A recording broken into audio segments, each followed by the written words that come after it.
Olá, eu sou Janaína Spolidori, especialista em neuroeducação, e estou aqui com você nesta websérie fantástica do YouTube que eu estou colocando, e que ela faz o professor, que na verdade eu chamo agora de profissional da educação, porque dá um peso diferente você ser um professor e um profissional da educação. A intenção é fazer ele se transformar para que a gente possa ser mais valorizado nesta área. Nós temos aí, há muito tempo, uma requisição de aumento de salário, de maior valorização, de uma série de coisas que não são possíveis se a gente não transformar a mente dessa pessoa. Então, esse profissional da educação, ele entra na área de uma forma e ele sai de outra, e é disso que a gente vai tratar hoje, do professor profissional. E por que eu estou falando que ele entra de um jeito e sai de outro? Porque uma série de fatores, quando você entra, acabam impactando aí na sua qualidade de trabalho. Alguns professores conseguem identificar esses pontos e modificar a sua carreira, e outros professores se tornam uma planta da educação. Vocês sabem que eu falo mesmo, né, gente? Tem uns professores que a planta e o professor ali estão ornamentando da mesma forma, né? Vocês devem conhecer alguns desses, infelizmente é uma realidade em todas as profissões, porque é uma coisa da pessoa entender que ela tem uma carreira e quem cuida da carreira dela é ela. E a gente tem no Brasil uma questão muito grande aí de assistencialismo, que embora seja necessário, porque a gente tem situações aí bem alarmantes de uma delicadeza social distinta, assim, diferente, que é própria nossa, só que isso não pode, de forma alguma, se tornar uma vitimização profissional, né? Então, você não pode esperar assistencialismo de algo que você deve dominar, né? Não dá para você exigir que alguém aumente seu salário, sendo que é a pessoa que trabalha e não você. Não faz sentido nenhum. Por isso que a gente fala que o detentor da questão de carreira é você, o profissional. Não é a escola, não é o estado, não é o município. É você que tem que se mexer e ganhar aí melhorias na sua questão de trabalho, né, em si. Como eu falo sempre, aliás, eu já falei em vários podcasts isso, tem ali uma questão muito forte, deixa eu ajustar aqui a câmera, de você pensar que você vai passar num concurso, lembrando que eu fui 14 anos concursada e falei, chega, por uma série de razões que vocês vão entender aqui um pouquinho melhor. E daí você vai pensar assim, eu vou ter 13º, férias, vou ter licença-prêmio, e daí quando eu aposentar, você vai ver, eu vou viajar, eu vou conhecer o mundo, eu vou ter uma rodinha no meu pé. Daí a pessoa aposenta, ela ficou acomodada naquele cargo porque é um cargo, ou seja, você começa assim e morre assim, porque você fez concurso para aquele cargo, né? Meu primeiro impacto na escola pública, aliás, foi exatamente esse. Na verdade, no segundo ano que eu estava na prefeitura, eu estava no parquinho com uma outra professora, ela olhou para mim e falou assim, depois de um tempo que a gente se conhecia, né? Por que você prestou concurso público? Eu falei, porque eu queria ser professora, né? Trabalhar na prefeitura, né? Fazer uma transformação aí na questão dos alunos. Ela falou, então, só que você não tem perfil para prefeitura. Olha a visão da pessoa, né? Eu falei, mas por que não? Você acha que eu não devo estar aqui? Daí ela falou assim, é porque na prefeitura você faz o concurso para um cargo. Então, você nasce naquele cargo e você morre naquele cargo. O que isso significa? Eu posso aumentar o meu salário ali dentro? Eu posso. Então, de repente, eu posso ampliar minha carga horária e ser coordenadora. No meu tempo aqui em São Bernardo era assim, você podia ser PAP, né? Professor de Apoio Pedagógico, que é o coordenador. Então, você ampliava a sua carga horária e ganhava um complemento salarial. Ou eu podia trabalhar em laboratório de informática, que é a mesma coisa, você amplia e ganha um complemento. Mas isso não incorpora no seu salário quando você aposenta. Quando você aposenta, o seu salário volta para a base. Então, o que acontece? Você faz aquele acréscimo de horas Esse acréscimo de horas impossibilita você de ter um outro emprego, porque o professor ainda é um profissional que pode ter um segundo emprego, né? Ainda dá essa chance para a gente. Ou de procurar novas formas de profissionais aí de ganhar dinheiro. E vai acontecer desse profissional não ter, assim, quando ele aposentar, o que ele achava que ele ia ter. Então, de repente, na questão da sua profissão ali, do seu cargo, o que vai acontecer? Lógico que depois você pode ser outra coisa na prefeitura, ou não no estado, sei lá, se você prestar um concurso para aquele cargo, é diferente, né? Então, você fica aprisionado nas atribuições e salários do cargo. Com algumas diferenças, aí vai depender do estado, do município, logicamente, cada um tem as suas regras, né? Então, vai ter aí, não tem como eu saber tudo de toda a legislação. Antes que alguém reclame, né? Porque sempre tem aquele que critica, mas não faz. Estou aqui porque eu critico, mas faço, né? Então, se eu não tivesse passado por tudo que eu vou contar para vocês hoje, eu não teria como estar aqui. Na verdade, vamos parar com esse papo, né? Eu vou, na verdade, dar início aqui para vocês na questão dos slides e a gente continua conversando durante, para vocês entenderem um pouquinho melhor do que eu quero, o que eu quero dizer com professor profissional. Que assim, senão até amanhã eu fico falando aqui, que eu me empolgo com esse assunto. Mas no final, ali na parte da aposentadoria que eu falei para vocês, o que acontece? A pessoa aposenta, ela não tem saúde, porque a saúde foi degradando ao longo dos anos. A gente tem uma questão aí de aposentadoria mais tardia agora, então a pessoa trabalha até determinada idade que não faz você ficar em plena saúde. Então ela não aproveita os anos áureos dela enquanto ela estava trabalhando para viajar, ela acaba ficando com esses anos no final, né? Ela não tem o dinheiro que ela achava que ela ia ter, então aquilo mal dá para se sustentar, né? Sustentar a família ali. Quanto mais ter regalia, né?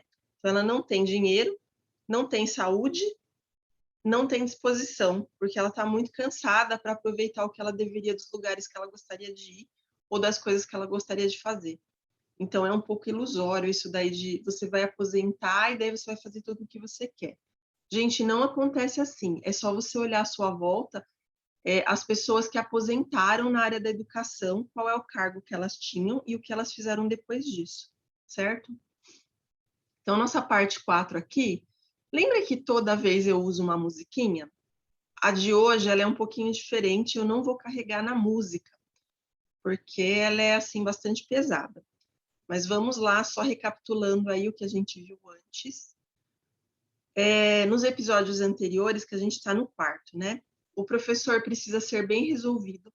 Então, se você não for um professor que sabe fazer, então, por exemplo, vou dar um exemplo bem prático aqui. Você recebe um material e daí, em lugar de você resolver aquele material antes de dar para o aluno, você dá para o aluno e depois vê o gabarito. Não. Na verdade, gente, o gabarito é apenas um tira-dúvidas. Se o professor não sabe resolver a atividade, eu não sei o que essa pessoa está fazendo na sala de aula. Não faz sentido você ensinar para o aluno uma coisa que você não sabe fazer, né? Eu acho que deve ser bem resolvido nesse caso também. Eu não sabia letra cursiva pedagógica quando eu estava no magistério e eu fiz um curso por causa disso. Isso é o exemplo mais assim evidente que vem na minha cabeça, fora outras coisas. Eu não entendia a criança fora da sala de aula, eu fui fazer curso de neuroeducação. Então, se você tem uma deficiência, como eu já tive várias, e aos poucos eu vou ali sanando, investindo nas minhas lacunas, para eu não deixar o meu aluno com lacuna, então você percebe essa lacuna e vai atrás para poder preencher, né? Então, o professor tem que ser bem resolvido. Ele tem que saber quem ele é, o que ele está fazendo e o que ele pode ensinar. Porque senão a educação continua nesse buraco que a gente está, né? E o professor bem resolvido também tem a questão que ele não se encosta no outro, viu? Aqueles professores que, ai, que linda atividade, você pode me dar? Você tem que virar para ele e falar assim, não, é você que tem que investir no seu material. Né? Então, você investe no seu material, porque se você fizer isso, você vai estar criando um sanguessuga acomodado. é a planta, né? Então ela está ali, então ela tem que receber água, tem que receber raio solar. Não, ela é um ser humano e ela, como você, deve investir na carreira dela. Então, quando você dá alguma coisa para a colega de trabalho, sem ela ter tido algum esforço, né? Porque de repente você pode fazer uma troca, né? Eu te ajudo a fazer esse cartaz e você me ajuda, sei lá, a organizar as pastas das crianças. Então, você faz uma troca de serviço, né? De repente, você não é boa em colocar cartaz, elaborar cartaz, colocar na classe. E sua amiga é.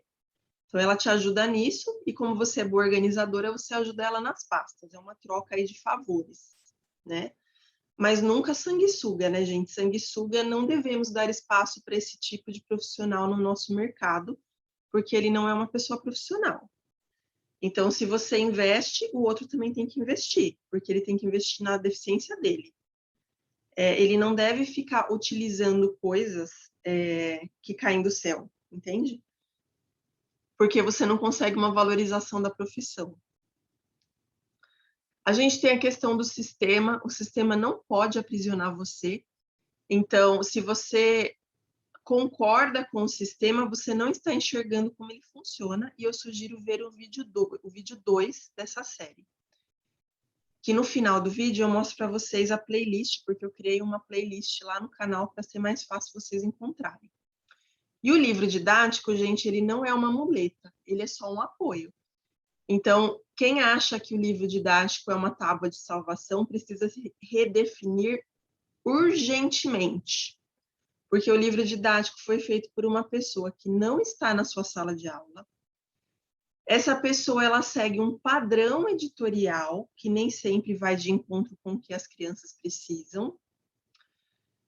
E esse livro didático, ele é feito para que você se torne um acéfalo, às vezes, né? Então, ele é feito para que você dependa dele e não pense autonomamente. Esse que é o acéfalo da educação, né?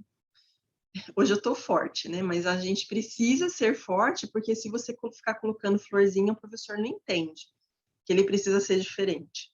Né? Esse negócio de passar a mão na cabeça já passou, né, gente? A gente não é tia, não. Estou aqui como profissional da educação e eu quero que você seja um profissional qualificado também. A gente não pode ficar com mimimi, não. Todo mundo muito objetivo, né? Então, se você vê ali como a sua tábua de salvação, você precisa se reinstalar, porque a gente também precisa, como eu falei no anterior, reinstalar o sistema. Tudo precisa ser refocado, porque a gente não tem como melhorar uma coisa que está ruim. A gente precisa refazer, é construir do zero. E esse construir do zero requer que as pessoas se transformem. E agora vamos para o assunto de hoje. Gente, a música que eu vou utilizar, ela é uma música polêmica. Hoje eu tive que pegar uma música em inglês, por isso que eu não vou carregar. Mas eu peguei só 3 versinhos e a gente vai trabalhar com esses 3 versinhos durante, tá bom? Então, é o seguinte, né? O professor profissional. Olha lá a música. Não sei se dá para ouvir direito, né? Quem está assistindo aí, mas a gente tenta.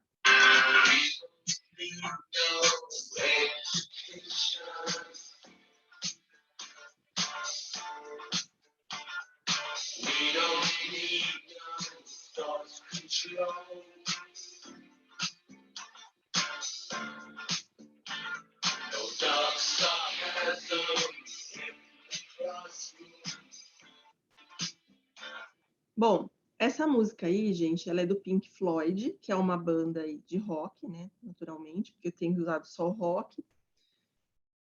E ela é uma letra bastante forte. Se vocês não conhecem a letra, é bem interessante ver a tradução na internet, porque ela traz exatamente isso tudo que nós estamos tratando aqui. Pink Floyd é uma banda polêmica e ele faz a gente viajar mesmo. Se você ouve esta música e assiste o clipe num lugar escuro, você viaja demais. É uma coisa assim, impressionante. É Another Brick in the Wall, on the Wall. O que acontece? É outro tijolo no muro. Então, o que ele quer dizer ali? Ele quer dizer que a gente tem um muro educacional, que é um local, que é a escola, que bloqueia as pessoas. É tudo que a gente está falando aqui. Então, ele fala lá, né? We don't need no education. We don't need no education. Nós não precisamos da falta de educação, que é esse bloqueio. We don't need no tough control. Nós não precisamos do controle de pensamento. Então, a gente não precisa que a escola tente nos controlar enquanto profissionais. Vou voltar lá que agora já deu um. No dark sarcasm in the classroom. Sem sarcasmo sombrio na sala. Então, nada de a educação que deveria educar, deseducar, entende? Então, seria esse sarcasmo sombrio que ele está falando, para a gente não ser mais um tijolo no muro, para a gente não bloquear a aprendizagem do nosso aluno. Senão ele vai ficar igual a gente, tendo que ficar preenchendo lacuna, entende?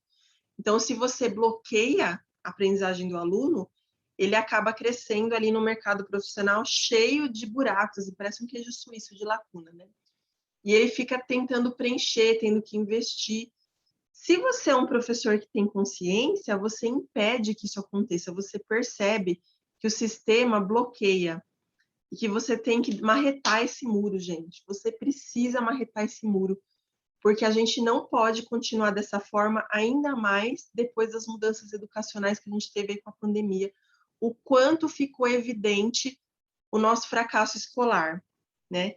Tanto em questão de formação de profissional, quanto em questão de aprendizagem de aluno, quanto em o que a sociedade esperava de nós.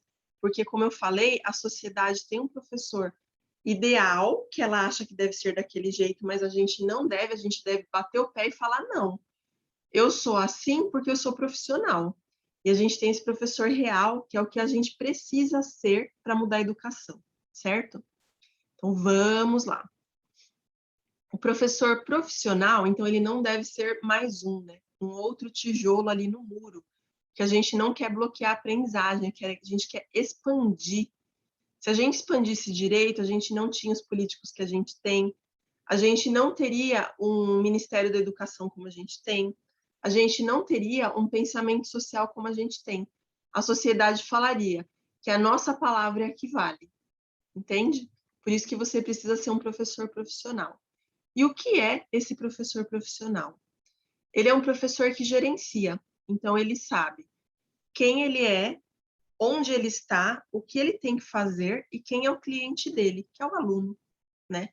Então, esse aluno, ele tem que gerenciar as informações de sala de aula desse aluno. Então, como eu faço para poder dar conta do aluno que não sabe e do aluno que sabe na mesma turma? Né? O forte, o fraco e o médio, na verdade. A gente tem ali tudo misturadinho, com culturas diferentes, porque as crianças vêm de famílias diferentes, com costumes diferentes e com background, que é o histórico escolar, diferente. Então, esse histórico vai influenciar se essa criança tem base para sua série ou não. Então, como que você gerencia essas informações? E parte disso eu respondo naquele livro que hoje não está aqui, que é o Aula Os Segredos. Esse livro, gente, Aula Os Segredos, é que ele não é sequenciado, né? Ele tem ali várias dicas, como se fossem pinceladas, né? Então, quando acontece isso, você faz isso. Seu aluno não é desorganizado, você faz isso. Sua classe é indisciplinada, você faz isso. Por isso que chama Os Segredos. São testados, bolados, praticados e testados por mim durante meus 20 e tantos anos aí de sala de aula, certo? Então, coisa assim que você leva anos para aprender e tem gente que termina a carreira ali acomodada à planta, né, que a gente falou, que não é nenhuma planta carnívora, que a carnívora ainda tem uma ação, né? Ele termina, né, que nem se fosse uma planta paisagem ali, e não sabe desses segredos, é porque ficou ali, né? A gente tem casos aí de professores que entram e saem da sala, não sabem nem o que está acontecendo com o aluno. Meu marido fez estágio, porque ele é formado em geografia, e ele passou por uma sala assim, que a professora falou, não, deixa eles, que eles não...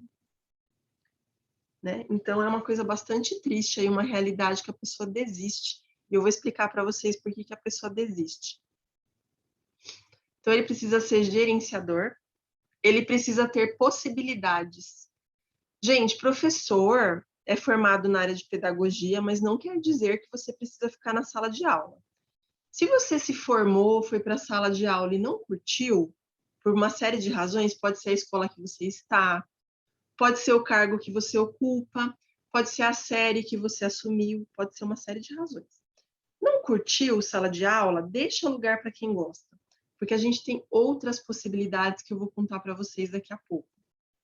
Então, tenha consciência aí que você não precisa estar numa sala de aula, você só deve estar lá se você for um profissional com perfil de sala de aula, certo? Vamos lá, eu estou no certo hoje. O professor deve se assumir como o profissional da educação. Então, é você que comanda seu aluno, nada de ficar mandando para a coordenação, porque o que pode acontecer? Eu já mandei aluno para a coordenação, tá? O aluno não estava obedecendo. O que vai acontecer? Olha o ecossistema da coisa. Aluno não obedece você, porque você não tem aquele pulso. Eu tinha pouca experiência, né? Na época, depois eu dei um jeito. Que está até naquele livro lá da aula Os Segredos, que é a parte dos alunos indisciplinados, né? Aluno não corresponde, não faz lição, bagunça, atrapalha sua aula, é desrespeitoso. O que eu fiz? O que eu fazia? Né? Mandava lá para a coordenação. Daí, a próxima vez que eu tinha aula, o aluno fazia a mesma coisa. A coordenação não tinha adiantado nada. O que eu descobri? É muito mais fácil para esse aluno fazer bagunça e não participar da aula porque ele não gosta, ou por uma série de razões, razões emocionais, ou porque ele não gosta, por exemplo, de matemática. Tem uma série de razões que vão se arrastando aí pelos anos, né? Às vezes ele chegou na minha sala, ele tem um bloqueio com matemática, toda vez que é aula de matemática, ele começa a se dispersar, atrapalhar, porque ele não quer fazer. Manda para a diretoria, o que vai acontecer lá? Ele vai ouvir um sermão, que é muito melhor do que a aula, na cabeça dele.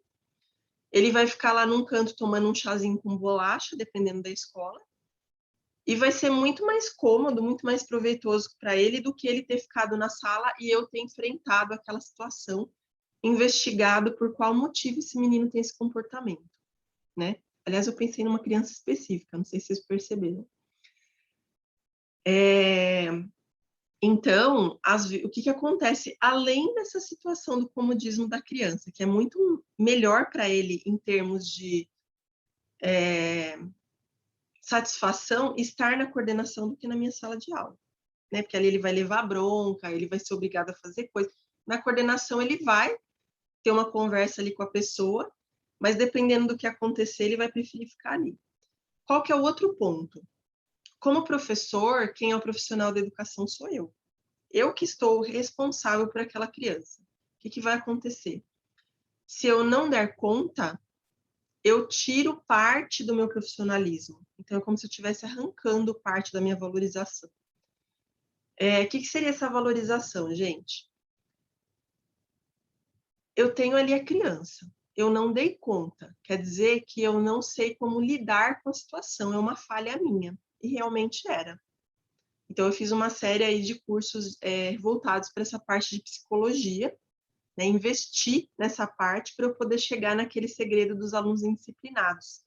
E daí, engraçado que eu investi na psicologia e eu encontrei na pedagogia a resposta, né? Então, pensando daquela outra forma, saindo da situação, foi possível eu compreender o todo que era passado ali.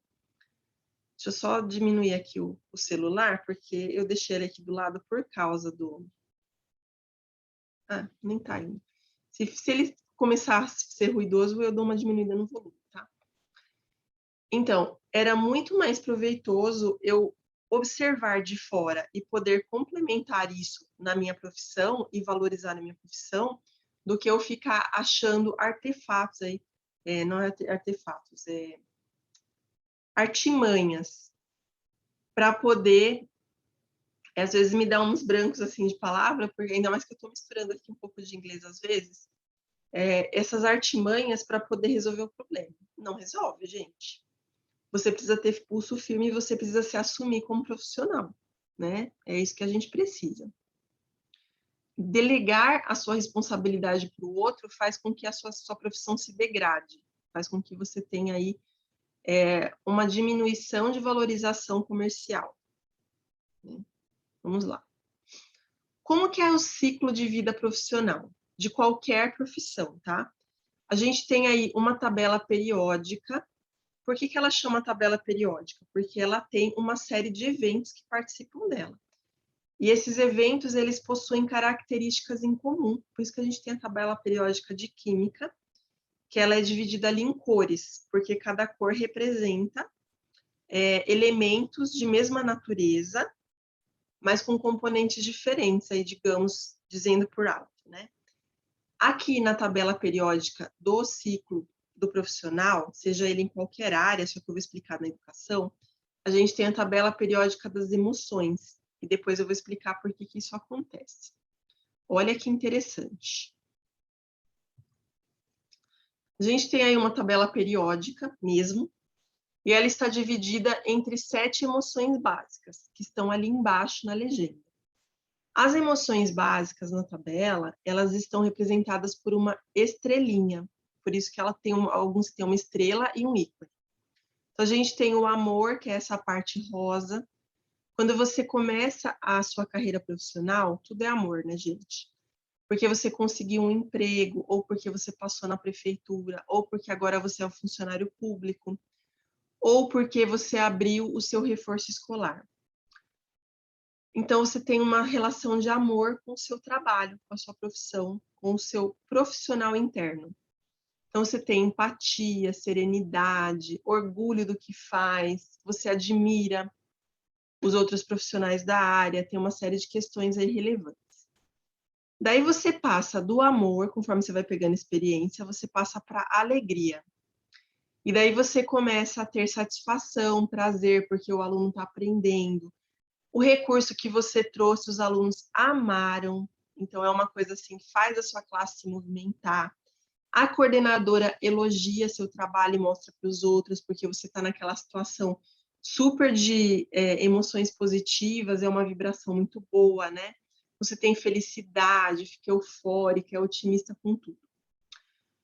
Daí, você passa por um período de surpresa, que você começa a perceber que não é bem assim, né? Então, você começa a ter interesse por outras coisas. É muito legal aquele joguinho da memória que você traz, mas parece que as crianças estão mais brincando que outra coisa. Será que não tem uma coisa ali por trás? Ou se não, nossa, esse livro didático é legal para eu poder seguir na aula, mas eu estou percebendo que meu aluno está empacado, ele não avança. Daí você começa a ter interesse pela situação, você sofre uma transição quando você tem essa surpresa. E daí você vai para o estado de ira, né, a raiva. Você começa a ficar mal-humorado, vai ficar rebelde aí no trabalho, vai ser incompreendido porque ninguém está entendendo que antes você era tão legal, aquela professorinha da sociedade ideal, e agora você está passando para o seu real. Então você começa a ter ciúme de algumas coisas, inveja de outras, é um turbilhão ali, né? Você começa a entender que a vida não é daquele jeito, então você começa a entender que algumas coisas que são feitas na escola não condizem com o que é necessário para a educação. Então você começa a entrar num estado de raiva profunda. É uma coisa assim muito ruim. Eu já passei por todos esses, tá, gente? Então por isso que eu posso falar. Como eu falei para vocês, eu não sou aqueles que critica, mas não faz, né? Que a gente tem vários desses. Se você vê lá um comentáriozinho que você vê, nossa, a pessoa não tem a menor noção, né? Já vi isso em vários locais aí. Depois da ira, você desiste, porque você fica tão cansado, é uma coisa que requer tanta energia sua, que você passa para a tristeza. Então você começa a se aborrecer, então você ouve de novo eles falando aquilo que você já falou que não dá certo, insistindo para você fazer. Você começa a ficar aborrecido. As pessoas começam a não parecer com você no trabalho. Então você começa a se destoar ali da coisa. A gente tem essa questão da solidão.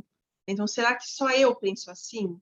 É como se você estivesse ali num quarto escuro encolhido, sabe? Quase. É uma coisa assim bem ruim. A gente tem a questão do desânimo, da culpa, tem uma série de coisas aí. Cansaço, né? Você ficar cansado porque você passou por todo aquele estágio de ira, e esse estágio fez com que você ficasse muito cansado. Então você acaba falando: ah, tá bom, eu faço, só para não ter que brigar de novo. Daí você vai para um outro estágio, que é o estágio de medo. Você começa a ter vergonha do que você faz, então você dá aquele livro, mas você não concorda, e daí você fica se sentindo culpada com aquilo. É até uma mistura ali de tristeza com medo, né? Você tem medo do seu trabalho. Esse estágio do medo, gente, entre ele e o estágio final, que é o asco, o nojo, é aquele estado que a professora começa a ficar em depressão. Sabe, professor que se readapta porque ele não tem condições psicológicas de estar em sala de aula? Toda a escola que eu passei tinha um, né? E o mais engraçado de tudo é que era exatamente esse professor, quando ele voltava para a sala de aula, que às vezes acontecia, né? Você não entendia por que ele tinha sido readaptado, porque ele era um excelente professor. Então, ele me dava, com a experiência, eu fui aprendendo isso, né? Teve uma de infantil que eu passei que tinha uma readaptada. Então, eu fiquei ali entre 3 e 4 anos, faz muito tempo, então não lembro direito, foi perto do ano 2000 ali. E a diretora tinha até medo de quando ela voltasse para a sala de aula. Por quê? Porque ela era muito rigorosa, sabe? Então, ela ficava nervosa à toa, né? Porque ela tinha toda aquela questão psicológica. No último ano que eu fiquei nessa escola da prefeitura, ela voltou para a sala de aula. E todo mundo ficou surpreso porque fazia muito tempo que ela estava readaptada. Então, poucas pessoas conheciam ela como profissional de sala de aula. Ela pegou uma turma de 4 anos, de 3 para 4 anos, né, maternal, que essas crianças, elas entraram sem saber quase nada, né? Então, aquelas vindas da creche, mesmo que nem tiveram creche, e elas saíram escrevendo o nome, conhecendo a maioria das letras, amarrando o cadarço e fazendo uma série de coisas, até contando até 100 oralmente, que você ficava bobo. E não era uma que fazia isso, eram todas. Ela fez de um jeito, gente, que você ficava assim surpresa. Então, esse professor readaptado, o que acontece com ele? Às vezes, ele é um profissional que ele se importa tanto, mais tanto, mais tanto, que, infelizmente, o sistema acaba fazendo ele dar murro ali no muro, sabe? O muro ali que eu falei do Pink Floyd. Ele fica dando tanto murro no muro que chega uma hora que ele não consegue mais, ele se estropiou inteiro e ele precisa de uma readaptação. E na última escola que eu estive, também tinha uma readaptada que quando eu conheci ela melhor, eu não vi ela em sala de aula, mas quando eu conheci ela melhor, eu fiquei muito surpresa com a visão que ela tinha da educação. Ela estava na biblioteca, né? Ela trabalhava na biblioteca, a outra na secretaria. Então, essa pessoa, ela tinha, assim, uma credencial, um conhecimento surpreendente. E ela não deveria estar nessa readaptação. É que o sistema não permitiu que ela fosse ela, entende? Então, isso fica tão abafado que a pessoa fica doente. Até falei para vocês no anterior que aconteceu comigo, né? Nessa parte aqui entre o medo e o asco, né? O medo ali você começa a ter insegurança, ficar tenso, receio, fica submisso, tem vergonha do que você faz. E daí você começa a desprezar a sua própria profissão. Foi o que aconteceu no meu último ano na prefeitura. Eu gostava muito da escola que eu estava, eu passei ali em torno de 8 anos, para vocês terem uma ideia. Era uma escola que eu ficaria tranquilamente até o final dos meus dias ali no cargo, se não fosse a minha última coordenadora. Eu tive uma questão com a última coordenadora que chegou a um ponto que eu não queria mais ir para a escola. Eu tive que passar por um médico e esse médico me deu 20 dias. Nesses 20 dias foi no final do ano, quando eu já estava assim, não aguentando mais, estava ficando doente mesmo. Nesses 20 dias, eu fiquei em casa buscando alternativas para eu poder trabalhar. Então, o que eu sei fazer? Quem sou eu, Janaína, como profissional? Monta assim a parede, né? Sabe igual aqueles filmes de crime, que a pessoa monta aquele quadro com linha? Fiz exatamente isso. Quem sou eu e onde eu quero estar? Terminei o ano letivo, tá? Fui chamada pela diretora, o que estava acontecendo, né? Dela, eu não sei por que você está fazendo isso, sei o quê. Falei, então, a coordenadora está aqui há quanto tempo? Ah, ela está aqui desde o começo do ano. Eu estou aqui há quanto tempo? Ah, você está aqui há uns 8 anos. Ah, então. Quantas vezes eu dei problema com o coordenador? Daí ela ficou olhando para mim, nenhuma. Falei, então, o problema sou eu ou a pessoa que chegou? Né? Então, a gente tem aí essa observação do gestor que é importante. Foi quando, gente, eu falei, não quero mais. Fui lá no órgão público ali de administração da parte de pessoal da prefeitura no RH. Falei, olha, eu quero exonerar. Preenchi a minha ficha, levei minhas coisinhas embora e fui feliz da vida me tornar o que sou hoje. Tá? Foi uma coisa a curto, médio e longo prazo, porque a gente precisa ter um plano para fazer esse tipo de coisa. E para ter esse plano, você precisa saber quem você é e o que você consegue fazer. Se você não consegue ainda, vá atrás, porque senão você não consegue sair desse ciclo vicioso. E aqui uma coisa muito importante também é que tem pessoas que não passam por tudo isso. Adivinha quem é essa pessoa que fica ali no amor, na alegria? É aquele profissional planta da educação. Ele está ali de paisagem, então para ele tanto faz como fez, não vai afetar ele, porque ele está ali como ornamento. Ele é o que se falar, usa o livro, usa.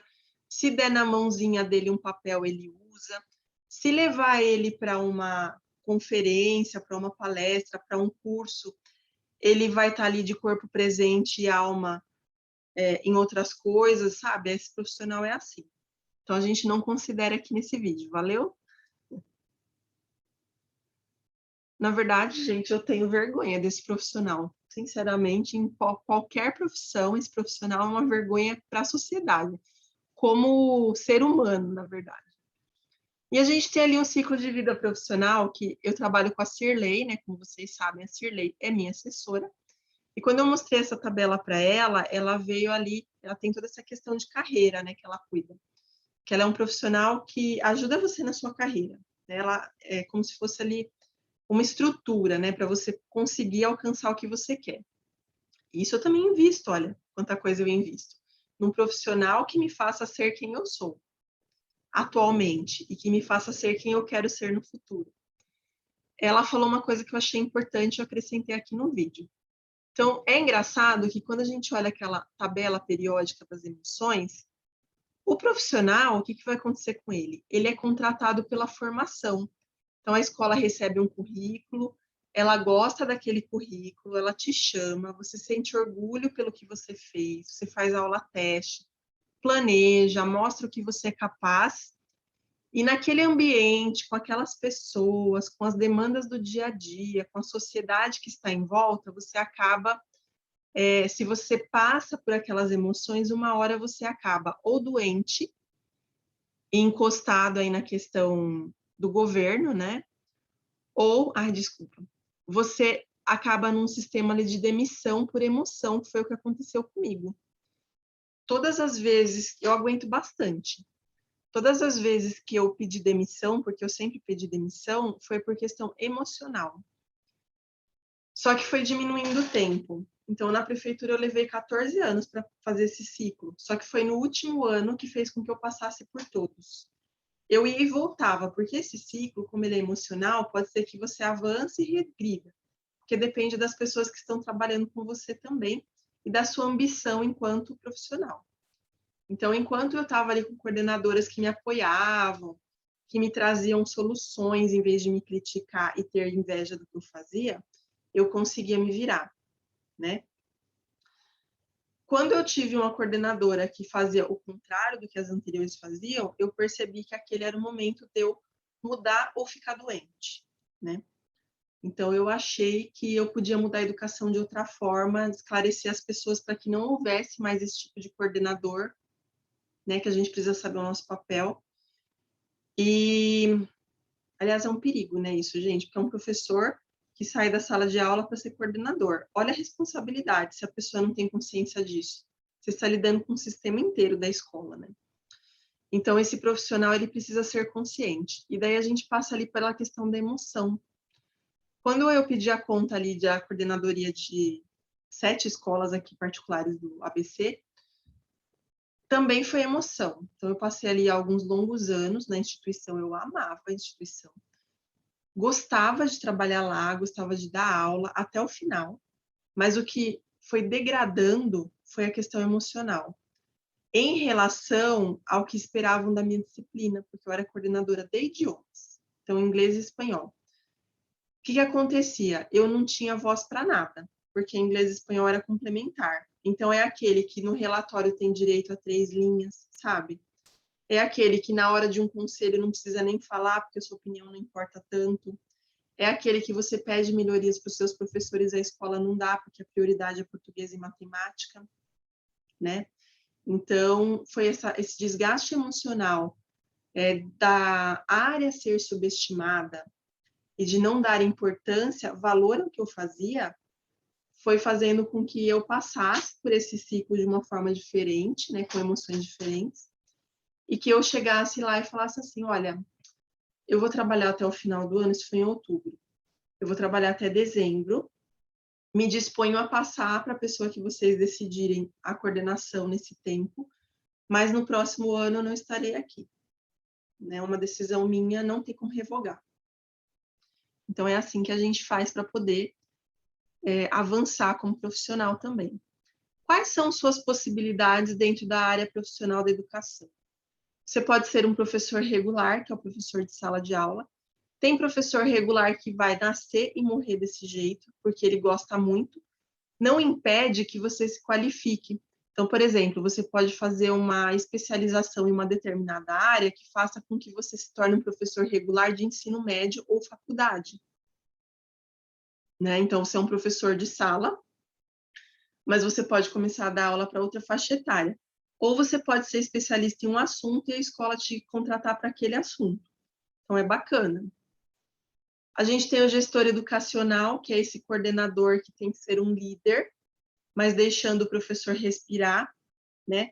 Essa questão de gestor educacional, nós temos tomado um cuidado extremo aqui na Expolidoro Neuroeducação, porque esse gestor, ele faz com que os professores sejam de determinada forma. Então, aquela tabela periódica depende muito desse gestor. A forma como você é tratado, então, tanto o gestor quanto o professor deveriam ter consciência dessa tabela. Que eu até pensei em fazer uma websérie da tabela, depois eu desisti, mas quem sabe um dia. Esse gestor, gente, ele precisa ter uma formação diferente do professor, porque ele faz outras coisas. Ele é um gestor, então ele precisa ter cursos voltados para a área de administração, de RH também, embora seja pedagógico, tá? O gestor que não tem isso, ele vai demorar muito para aprender e vai prejudicar a escola, a não ser que seja nato, né? A gente tem o professor autor didático, porque a gente tem aí um mercado muito amplo de elaboração de material didático, e eu tenho curso para isso, caso você queira, né? Na verdade, eu tenho dois itens aqui que a gente tem curso para, né? Que é o autor didático, daqui a pouquinho eu falo mais, e o professor autônomo. O professor autônomo é aquele professor de reforço escolar, ou professor particular, ou professor de acompanhamento pedagógico, que são 3 professores diferentes, eles não fazem a mesma coisa, e que nós temos o curso, vou mostrar para vocês, na Expolidoro Neuroeducação, que fala exatamente deste profissional. É um curso que ele traz modelos prontos para atendimento, para você começar, embora com o tempo você vá modificar, é bom você ter um exemplo aí para começar. Ele não é um curso caro, ele custa R$ 59,90 na plataforma Expolidoro Neuroeducação.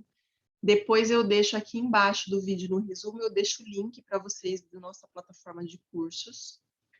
E esse reforço escolar, ele vai ajudar você a definir quem você é como profissional autônomo e o que você deve fazer com esse aluno, como que você gerencia o seu tempo, quais fichas você utiliza, como você se diferencia.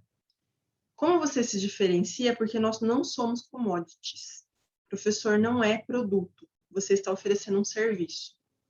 Se você está oferecendo um serviço, quando o pai vai comparar, ele vai comparar o que você oferece, não o seu cargo. Então, tem essa diferença, né? Quando você está na escola, você ocupa um cargo.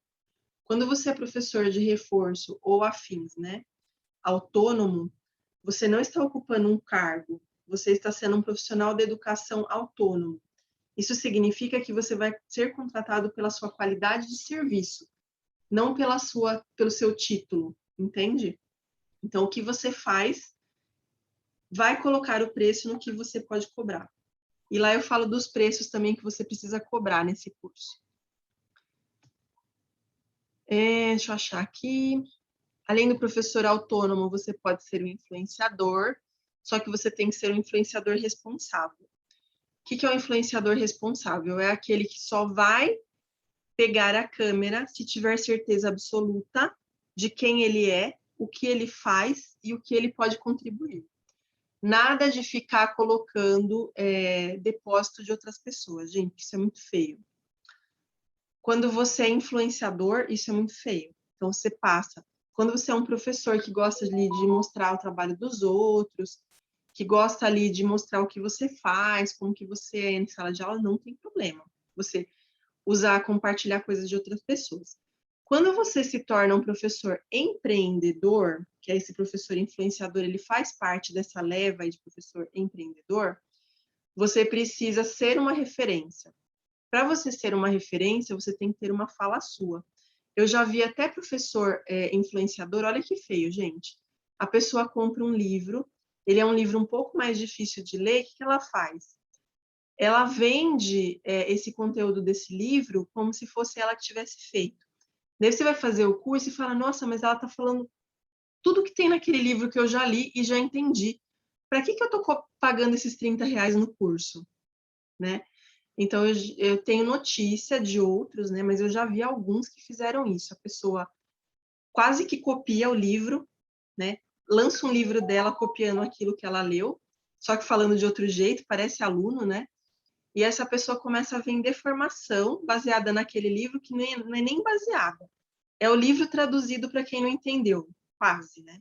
Só que isso não é informado para quem está observando. Então, às vezes eu coloco umas coisas no meu Instagram e a pessoa já pergunta assim, mas qual é a referência? Gente, a referência sou eu, não entendeu ainda? Eu li um monte de coisas e daquele monte de coisas eu produzi. Então, eu interpreto para produzir o meu próprio. Eu sou professor autor, eu não preciso de referência. Quando for referência, eu aviso. Se não tem uma referência ali, é porque eu tirei de mim mesma. Eu tenho essa autonomia, porque eu sou professor influenciador consciente e profissional. Então, o que está na minha rede sou eu que faço. Entende? Eu me assumo como profissional valorizado. E a gente tem ali o formador, que é o que eu estou fazendo com vocês agora, que é o que eu faço lá na minha plataforma de cursos, que é aquele professor que ele tem uma bagagem apropriada dele naquele assunto e ele consegue ensinar outros professores. Lembra que eu falei que eu vou falar daquela questão do autor didático? Está ali no cantinho. Se você quer sair da sala de aula ou até estar na sala de aula fazendo seu próprio material, nós temos o único curso do Brasil que é qualificado com todas as qualidades que um autor didático precisa. Por quê? Já expliquei no vídeo anterior. Tem aquele picareta que copia a atividade até de outro país, só passando por português, que não dá certo aqui, é um embuste. E ele começa a dar aula de como você diagrama. Gente, diagramar atividade no computador, qualquer um faz. Mas elaborar uma atividade de qualidade, você precisa de uma carga mental diferente, né? Vamos combinar ali que esse trabalho do computador é 5% do trabalho do elaborador de material pedagógico.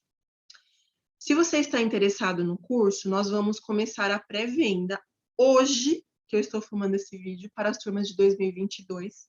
Mas essa pré-venda, ela será apenas para quem entrar em contato, que é a pré-venda, o que significa? É o pessoal que vai pagar mais barato no curso, porque ele é um curso anual, então ele tem uma mensalidade. Esse curso anual, quem está interessado vai falar com a Cirlei, que eu já até mencionei ela aqui no vídeo, no WhatsApp 11 98808 4676, que eu também vou deixar ali embaixo no resumo.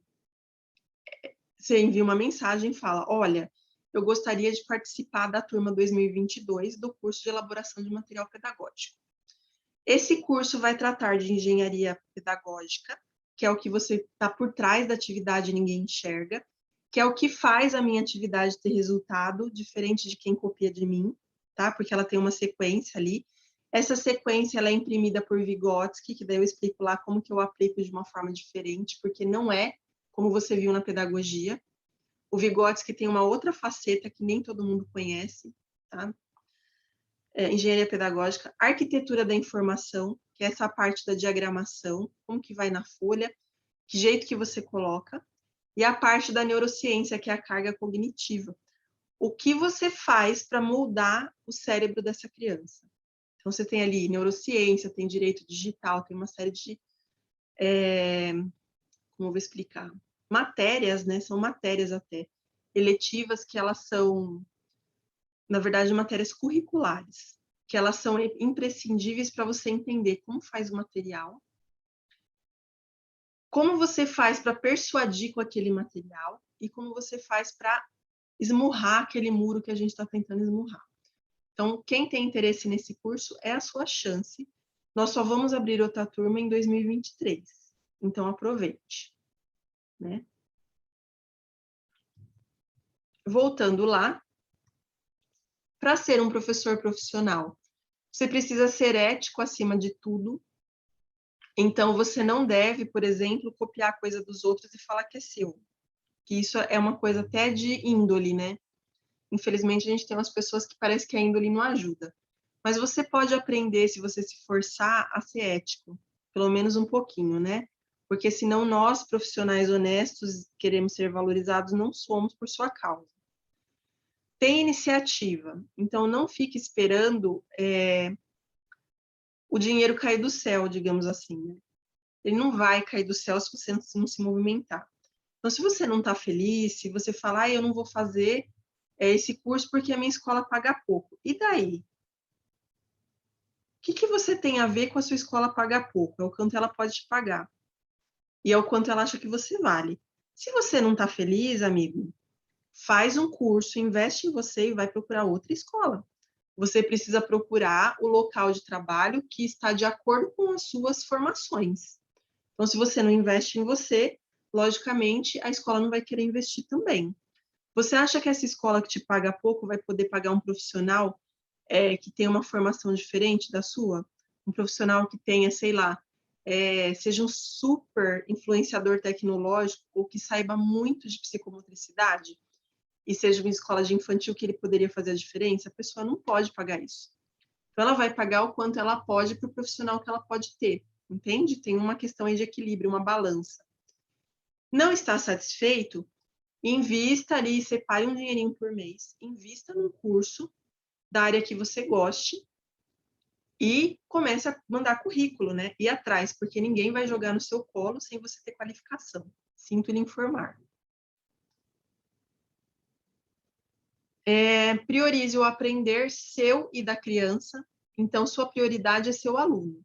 Só que para você atender o seu aluno, você precisa aprender primeiro.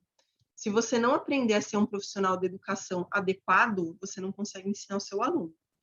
Então, você aprende para poder ensinar o seu aluno. Você aprende para estar no local onde você merece. Né? A gente tem ali o que merece. Tenha terminativa. Então, se você se dispôs a ser um professor empreendedor, não fica nessa de vou começar e daí você larga depois de uma semana. Se você se propôs a fazer um projeto na escola, não comece e deixe pela metade, porque isso é ruim para você, para a criança, para a escola e para a educação. Tenha sempre terminativa, não seja aquele que critica, mas não faz, né? Que isso é muito feio, gente. Ainda mais na educação. Sinta-se bem com o salário. Então, é assim, se você não tem qualificação, aceite o salário que você tem, que não deve ser muito alto. Se você tem qualificação e está num lugar que você não se sente bem com o salário, comece a procurar outro. Porque você é responsável por sua carreira. Sua escola não é sua mãe e seu pai que te dá dinheiro. Sua escola é um local profissional que vai pagar de acordo com as suas qualificações, como eu falei. Se você aceitou um cargo público e você acha que não paga bem, note que você é o único responsável por estar naquele cargo ganhando aquilo. Porque quando você entrou, você sabia que podia ser que você não tivesse recurso em sala de aula. Você sabia que você ia ter que obedecer certas coisas que talvez você não goste. Você sabia que você pode ter uma sala superlotada. Então, tudo isso passa na televisão, todo mundo comenta e a sociedade em geral sabe. Então, se você está nessa situação reclamando, eu acho que você está um pouco errado. Lógico que a gente precisa reclamar, só que você precisa reclamar com resultado. Então, você toma a iniciativa para colocar coisas na sua escola que resolvam o problema e mostra para a sua prefeitura que daquele jeito dá certo. Só que para isso você precisa cativar os outros profissionais, talvez. Né? A gente tem uma série de coisas que dá. Gente, eu já tirei falta minha na prefeitura mandando carta. Era um curso que a gente era obrigado a fazer. Eu tinha um trabalho na faculdade no dia, porque eu fazia faculdade de letras na época. Eles avisaram, tipo, na quinta, para ser o curso no sábado. Eram 5 sábados seguidos. Eu não tinha como não apresentar o trabalho, porque era um trabalho agendado. E eu escrevi uma carta para a prefeitura e eles retiraram a minha falta. Porque eu fui persuasiva. Então, se você se propõe a fazer um trabalho, faça bem, tome iniciativa, faça bem do começo até o final. Né? Então, você se coloca ali no lugar de quem está lendo e manda ver. Não me sentia bem com o meu salário quando eu terminei a prefeitura, vou ser muito sincera. Na verdade, gente, eles me devem até hoje, porque teve uma ascensão salarial que não foi incorporada no meu salário, eu descobri isso quando eu exonerei. Então, eles estão me devendo esse aumento, é a progressão, né? Uma das progressões que a gente tem aqui. Enfim, é uma série de problemas, como vocês estão vendo, mas graças a Deus, eu passei ali pela tabela periódica e resolvi minha vida. Na verdade, a gente até agradece para a pessoa que fez isso, né? Ela fez um mal, que esse mal às vezes vem para bem, né? A gente tem que pensar positivo também. E atualmente sou eu que faço meu salário, então se eu quero ganhar mais, eu trabalho mais. E encontro novos produtos e serviços. Se eu quero ganhar menos, eu trabalho menos, entendeu? Então eu regulo meu horário, meu trabalho e meu salário. Então eu sou um professor profissional gerenciador. E aqui é um trechinho da websérie que eu fiz no começo do ano, que está lá no meu canal YouTube também, que é sobre professor empreendedor. São 5 vídeos, 5 ou 6, acho que são 5. Que eu falo que a nossa carreira é como se fosse uma linha de trem. Então, você desce ali na estação pedagogia e começa a explorar. Depois que você explorou, viu as suas possibilidades, talvez você encontre ali um papel pregado na parede das próximas estações e você queira se formar em outra coisa. Então, de repente, você gosta de corpo em movimento e queira ser um professor de educação física. Essa é sua meta, tá ali embaixo, ó. Conheça as suas possibilidades, tenha metas, e daí você investe, né? Compre sua passagem. E daí você descobre que na educação física você consegue dar aula, mas você quer mais. Então, você, de repente, faz uma especialização em psicomotricista e abre um consultório seu. Para você chegar nisso, você precisou investir. Não foi o Estado que te deu de presente, nem a sua mãe, nem seu pai. É você que precisa se mexer, tirar lá o escorpião do bolso, né? Que nem falam aqui em São Paulo, a gente fala que é tirar o escorpião do bolso para gente que não gasta para nada. E investir em você. Você é seu melhor investimento para você e sua família. Porque você traz qualidade de vida também, né, financeiramente. Para isso que o financeiro serve. E no próximo episódio, a gente tem a tecnologia. Não fuja, gente, no próximo episódio, que eu vou falar da tecnologia, mas eu não vou falar excluindo quem tenha dificuldade com tecnologia, para você compreender qual é seu papel em relação a ela. Se você não compreende, você é dominado, entende? Igual fomos aí na pandemia, porque muita gente não sabia o que pedir. Como eu prometi para vocês, eu vou mostrar aqui no meu canal YouTube. Deixa eu só entrar no canal, só um minutinho. Vídeos, não. Aqui é o meu canal YouTube, vou mostrar para vocês. Tem algumas pessoas que elas entram no YouTube só por link, né? Gente, não seja essa pessoa. Você é um professor profissional, você tem que ter autonomia. Autonomia inclui essa parte de tecnologia, saber mexer. Se você não entende a tecnologia, você não entende seu aluno, simples assim. Por isso que a série se chama Como Ensino Meu Aluno. Você ensina seu aluno se conhecendo e conhecendo ele. Simples desse jeito. E não sendo uma planta, né? Pelo amor de Deus. Aqui é meu canal. No canal a gente tem a parte de início aqui, ó, que é onde entra. Para entrar no meu canal, você só digita Janaína Polidoro no YouTube. A gente tem a parte de vídeos, aqui, ó. A gente tem as playlists. Lá nas playlists vai ter vídeos marcados como gostei, tá vendo? Como ensinar o aluno. Tem aquela série Professora Empreendedora, são 7 vídeos, porque tem um podcast também, agora eu lembrei. Expolidório Neuroeducação, letra cursiva, tá vendo? Se você gostou do tema, em vez de ficar procurando os vídeos, você só clica e ele vai aparecer aqui no centro. Deixa eu pausar, senão vai me atrapalhar. Vai aparecer o vídeo no centro e aqui ao lado vai aparecer eles na ordem, ó. Então, o episódio 1 é o professor, o 2 o sistema, o 3 o livro didático e o 4 é esse que você está assistindo. Bom, eu espero que você tenha gostado, que você tenha se transformado um pouquinho mais, e no nosso próximo episódio a gente tem a questão da tecnologia. Te vejo lá, continua firme e forte assistindo, que a gente vai juntos transformar a educação, e quem sabe você consegue mostrar esse vídeo também para uma pessoa que realize o meu sonho e o seu, de haver o galpão da educação Janaína Polidoro, porque ele traria emprego para muitas pessoas, é que eu não tenho como investir, como eu falei para vocês. E seria um galpão no qual a gente tem toda uma parte estratégica ali para transformar a educação do Brasil. Mas eu preciso de um investidor para isso, infelizmente, eles não nascem em árvores, né? Por isso que é importante compartilhar o vídeo o máximo que vocês puderem. Para eles perceberem que eu tenho potencial para fazer isso, para gerenciar esse tipo de coisa. Até o próximo vídeo e bons estudos para você.